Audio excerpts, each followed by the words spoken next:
What is up, guys? This is me, King Dark Lord, back with another video. Today we're going to be talking about YouTube and the problematic creators they have on the site.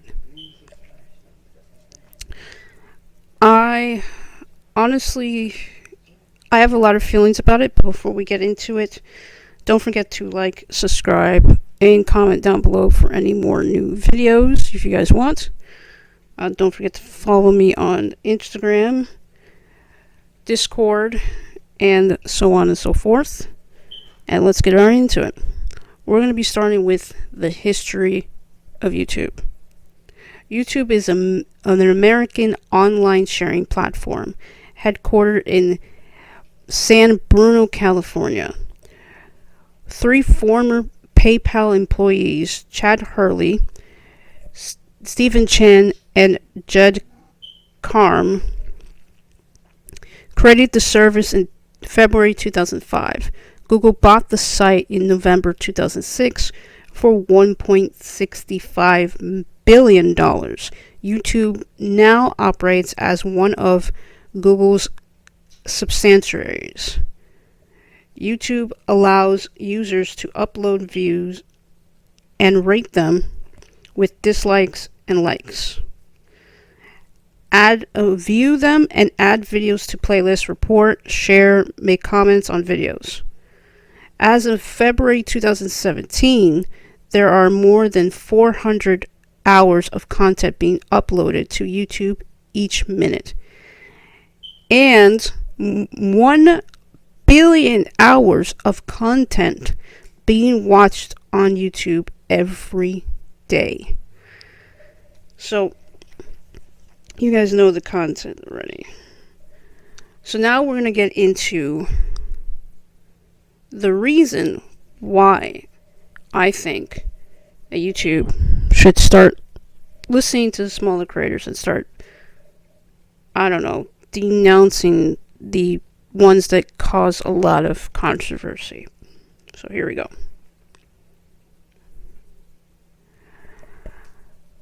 I talked about how problematic creators get to the top, and why is that YouTube has this thing of promoting the worst of the worst. And still, with all the allegations against them, they're still being promoted. But when it comes down to the mess that the creators make, that's when YouTube steps in. But even when the creators mess up, YouTube tries very little to fix the problem. I just don't see YouTube ever taking action to fix the problem, to take them off the platform. See, basically, it's like a job. You go to work. You're a great employee, right? But you got that one bad apple. And you've been complaining about this bad apple for a really, really long time. The bad apple's been called out about things. The bad apple needs to take responsibility for things. And yet you are still in the sidelines watching your boss promote this bad apple. And yet, out of all the things that you've told your boss about this bad apple, your boss still does not want to give up this bad apple, because this bad apple makes them a lot of money. And that's where YouTube is standing. These creators, they're doing terrible things. It's because YouTube is making them a lot of money. They're making a lot of money for YouTube, and that's why I think that they are not going to ever step down. Now, if they lose Shane Dawson, if they lose Jeffree Star, if they lose James Charles or David Dobrik, who have made millions off the platform, I don't think YouTube is going to make the same amount of money that they were making before without these big, high-paying creators. And it just sucks. It becomes toxic, and it's just full of fucking drama. I just wish that YouTube could just look at the content creators. Like, you get a yellow $sign for saying some words that are, YouTube finds demonetized. But then you demonetize these big platforms, then you remonetize them again, and then they're still getting called out for stuff. They pull up a video called Taking Accountability or whatever. I feel like I've seen a lot of Taking Accountability videos over my years. I can count how many Taking Accountability videos that I could just name off the top of my head, or apologizing. But never actually making the change. And why? Why do we have to sit here and suffer? Look at Logan Paul, for example. I know everybody hates the Paul brothers. Okay? I personally hate Jake. Sorry. For anybody who's a Jake Paul fan. I personally hate him. But I disliked what Logan did. Showing a deceased human in a forest. I didn't like it. But after he slightly got demonetized, a slap on the wrist, he changed his content completely. He went from this goofball, hyperactive man-child to an actual man with his content and his podcast. Now that he did his podcast, he seems a lot happier and a lot more humble to be on the platform. And yes, YouTube is going to make millions off of him. Millions. But he has shown, okay, he put on an apology video, he put out another video of awareness and stuff like that.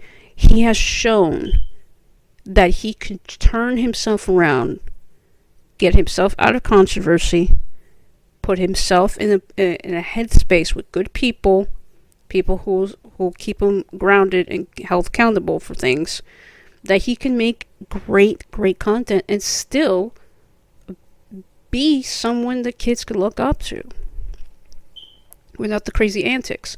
Now, if Shane Dawson can take a note on that, if Rylan could take a note on that, if, all the other creators that are in the platform who are not using their privilege for good could take a note on that, that would be nice.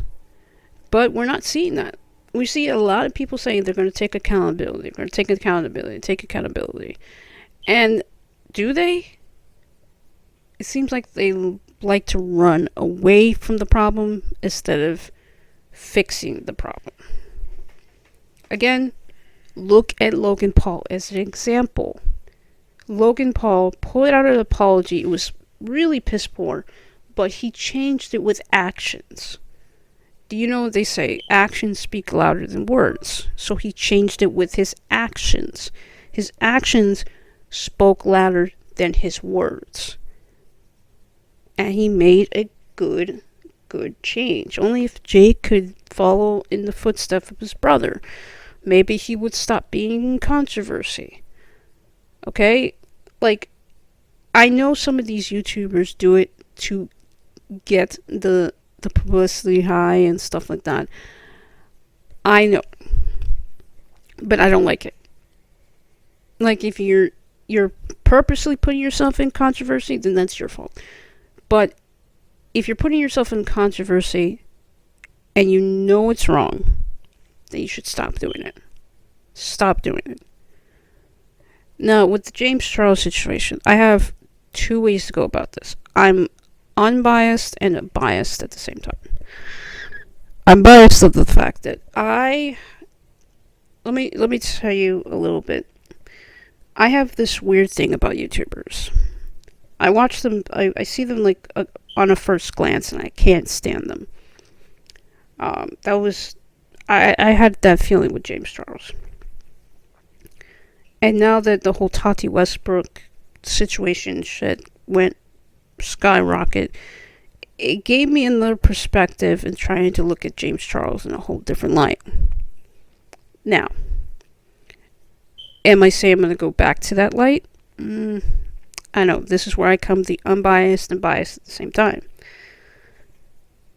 When I found out that James Charles was being accused of the horrific deeds of SAing a couple kids and talking to underage boys, it's to me, it's wrong. It is wrong, 100%. But I feel like I don't know how to say this without making YouTube rattle its bones and people in the comment section say, hey, that's not right. I feel like it's more of a attention seeking. Like, everybody was believing Tati Westbrook. First they were like, well, Tati Westbrook's lying. Now we believe Tati Westbrook. Like, because of Tati Westbrook, he's being called out for these things. And yes, rightfully so. You should be called out for terrible behavior. But let's just say that James Charles did not know that these boys were underage. They all claimed they were being 18. They all talked to him. They all flirted with him.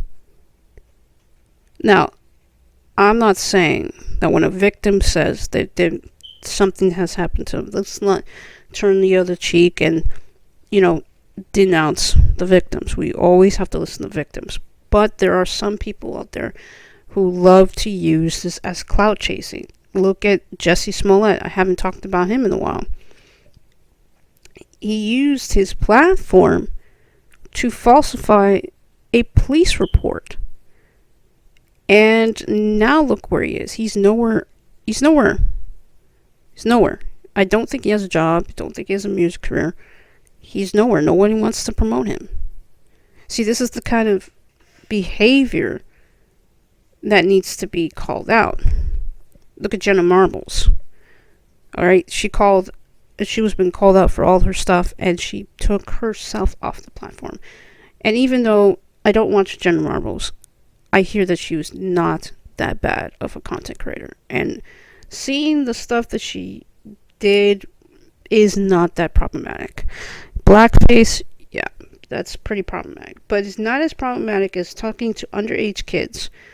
And time and time again, you're being called out for these shits time and time again. I'm talking to you, Shane Dawson. And year after year after year, you do the same shit every single time. Now, back to where I was saying that I don't know how to feel about the James Charles situation. I really don't know how to feel about it. I think James needs to learn a little bit on how to use his platform for good. But do I think that some of these boys knew what they're doing? Maybe. Maybe not. Like I said, I'm not going to discredit the fact that these boys claimed something that they claimed. That was all alleged. I'm saying that you're a high, proud figure. These boys have probably watched YouTube more times than anything. Is it an idea that they got this from all the drama, from Dramageddon 2? Do you think that they got all this? Or it actually did happen? I don't know. I'm not on the hate James Charles bandwagon. I'm more confused on how I should feel about him. But I do have a strong hatred for Jeffree Star, Jake Paul, Shane Dawson now, Rylan Adams. These creators, Shane Dawson, Rylan Adams, I loved them. Now I just don't find them good anymore. And it sucks. So, yeah, that was it. Me rambling for, I don't know, like a good minute. If you guys like this kind of form of content, just leave it down in the comment below as soon as it drops. I really am hoping that, I can get people into my Discord so we can talk about, commentary stuff. I'm also looking forward to upping my subscribers. I'm at 18 right now. I'm looking at a goal of 20 subscribers at the moment. So if you guys are new here, please subscribe. And then, people who are recently subscribed, thank you so much for the 18 subscribers. It's nice. I love every single one of you guys. As always, stay dark.